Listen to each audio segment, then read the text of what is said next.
This is the Hello World Podcast.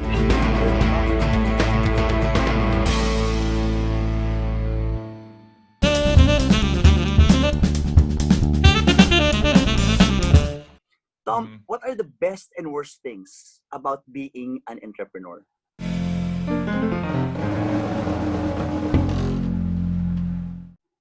Yeah, the best and worst things. Um, let me start with the worst things because Go ahead. I want to end on a good Sure. note. Yeah. Um, so I can speak for my experience. All this, of Mhm, course, is my experience, but I feel like the worst things are that the reality is it doesn't go anywhere. It does not let up.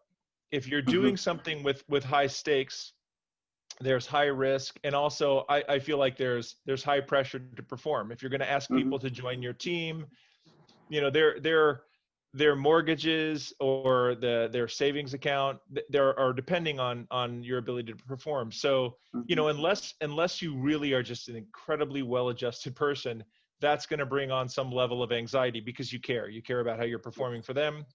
And mhm, also, if you're fortunate, you've gotten your software deployed at several large companies, mhm, and there's risk associated with that. There's potential data breach, or I shouldn't say software. That you could also have your distribution supply chain. You could also mhm, have your hardware. You could also have your um, CPG, anything, any type of product. mhm, But you start giving it to a distributed client base, and there's risk in them receiving that. And mhm, if that's the case, then you have to take that very seriously. You have to take that risk seriously. Any day you could get a phone call that something went disastrously wrong and your fingerprints are on it. So mhm.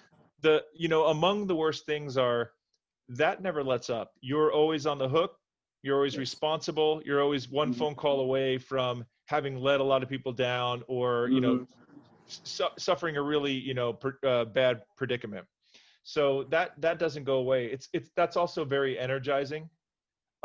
If you have a lot of talent, like the tiger has big teeth and big claws because it's meant to eat big things. Like, mhm, so mhm, if you have the talent and the ability to do something big, like you, Louis, then the stakes are going to be high, and that's okay. So that might not be such a negative, because you might think, I want this type of pressure. I want the last mhm, shot in the final mhm, game. mhm, So those are some of the things that are bad. There's a couple other things, which is when you do that, you put yourself out. And I remember an experience I had, and this is real talk. This is something for entrepreneurs to consider. You're mhm, about to go have competitors. You're about to set yourself apart and have competitors. There are people for the first time possibly in your life that are going to downvote one of your videos on LinkedIn or on YouTube, mhm, or that are going to say bad things about you, or they're going to lie about mhm, you, or that are going to make up something. And you need to just consider what that means. You're going to have employees that leave that may not mhm, have nice things to say, because no mhm, two people, you can't hire 100 people and have all of them like mhm, walk the primrose path.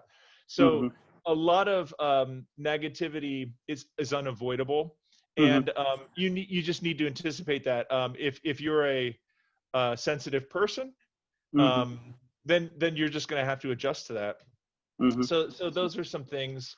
And then obviously, if you're a CEO and you have a big organization, it is true there will be moments of loneliness. There will be times where mhm, you have to lay people off. There will mhm, be times when you have to decide that you have to shut off a supply line and tell a vendor, I can't buy from you anymore. There's going mhm, to be mhm, times when you can't make good on a promise, and that is a lonely feeling. There's some downsides to it. But it's all worth it, I believe. It's all worth it, I mhm, believe, because there's so much that is good about it. So mhm. maybe it's appropriate to just ease into the best parts of it. Here are the great things in being Yeah. an entrepreneur. And there Tom. there are there yes, of course, and there are many. Yes. I think for me, it starts with, you have that really keen sense of purpose. You wake up in the morning with a purpose, And it's not just what your company, it's not just the problem your company solves. It's not just the ability to make good on your passion. If you're an entrepreneur and you've brought in some staff, it's the ability to impact other people properly. I will say, I've been through all these different phases of my life, but I remember once I had to lay people off. And I remember one of the people that I laid off, they said, "Tom, this must be so tough." I laid them off. They were now without a job. I still have my job. And they said, "Tom, this must be so tough for you because this is your baby and you're laying people off." And I thought, like, how are you doing this? And he said, "Oh, Tom, you don't know. This is the best job I've ever had. Working for you has been just like a dream job for me." He's like, "Even if you lay me off." And I realized that somewhere in there is the best part of it, is the fact that you can impact people and have a positive impact on people's lives. You can do that from a lot of different positions. You can do that in different roles, and that's the best part of those roles too. But as an entrepreneur, you can stand for something, you can have a purpose, but you can have a staff that become better professionals because you did it right. You're not always going to do it right, but if your staff is watching, they're going to appreciate that you're doing it right. You also get to live out your passion. If passion is something that you're doing your job for, if that's one of the reasons you went to market, not many people get to do that. Not many people get to wake up. I mentioned, I love the job that I do at SpendMend. I love it. But the fact that I still have a couple consulting clients, even some of them are free, or I just answer questions. I spend a couple hours every week answering questions. I get questions from all over the world. And I'm passionate about that because I know I can help these entrepreneurs get clients. I know it. I know that I can do these things. And so just that makes you very passionate. And then the other great thing is, Louis, this depends on who you are and how you feel about it, but your fate's in your hands. You get to choose how successful you can be. Sometimes when you work at a job, there's a limit to the money you can make every year, if that matters to you. There's a limit to your bonus, if that matters to you. There's a limit to where you can go, where you could speak, who you could sell to. If you're an entrepreneur, there's zero limit on you. And I feel like as a human being, your id or your ego, some of us need to know, I think I could do anything, and I want to be in a role where I can do anything.